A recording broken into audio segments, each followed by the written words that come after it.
mamamatay ka talaga. Yung aso, hindi ko nakita na kung mabilis yung takbo ko, patay ako. Nagsisihan ko talaga dahil alam ko naman pero hindi ko nagawa. Ng motor, naka-dive position, bang! Oh, bigla ka nag-brake ba? Gaganan mo na lang yung aso. Kasi kung mahilig ka talaga na mabilis magpatakbo, ito ang dapat mong gawin. Naranasan mo bang maaksidente sa motor dahil sa aso? O kaya naman ay hindi mo gusto na mangyari ito sa iyo? Ito yung mga bagay na dapat ginawa ko para maiwasan na maaksidente. O kaya naman, ma-minimize lang yung damage. Una, hinaan ang takbo ng ating pagmamotor. Dahil pag mabilis yung takbo mo, guaranteed yun, makakabangga ka talaga ng aso. Kaya naman ay mamamatay ka talaga, matitigok ka talaga. Kung na-aksidente ako, mahina yung takbo ko. Meron kasing car o sasakyan na nakapark, mawid na yung aso, may sasakyan na malaki. Kung mabilis yung takbo ko,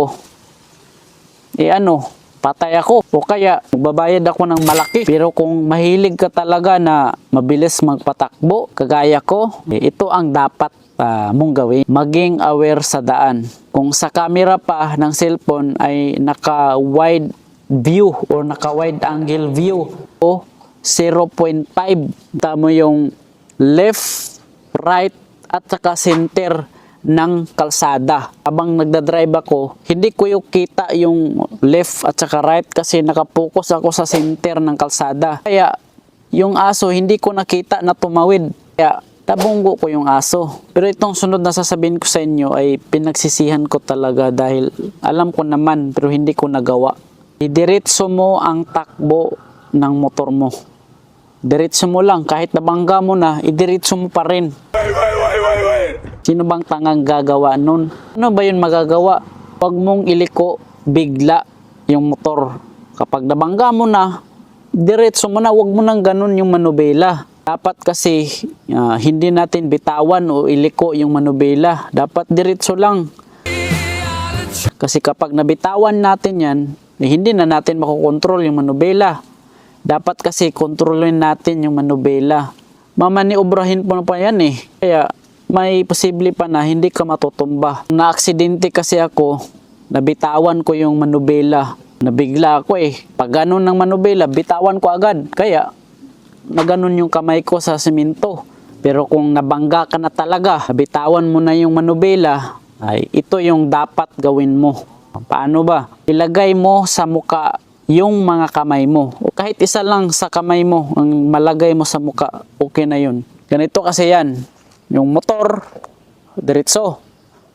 Kapag nakabangga tayo ng aso, nabitawan yung motor natin, nabitawan mo yung manubela, gaganon yan yung motor. Ikaw naman, dito.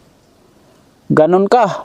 Naka-dive position yan eh. Ng motor, naka-dive position, bang! Ganon ka dapat. Huwag mong ganonin. Dapat naka-dive ka, ganon yung kamay. No, ganon yung kamay mo. Kung hindi mo yan hinawakan yung ulo mo ang mauna, ibasag yung ulo mo. Dapat kamay. Lalo na pag walang helmet, tayo pa ng mga Pinoy laging walang helmet. Hindi ako nag-helmet nun. Buti na lang na ganon ko yung kamay ko sa ulo ko. Kung hindi, ganon talaga. Sira ang ulo ko ngayon. Pero yung kamay ko nabali. Yan dyan, no? Ayun ako.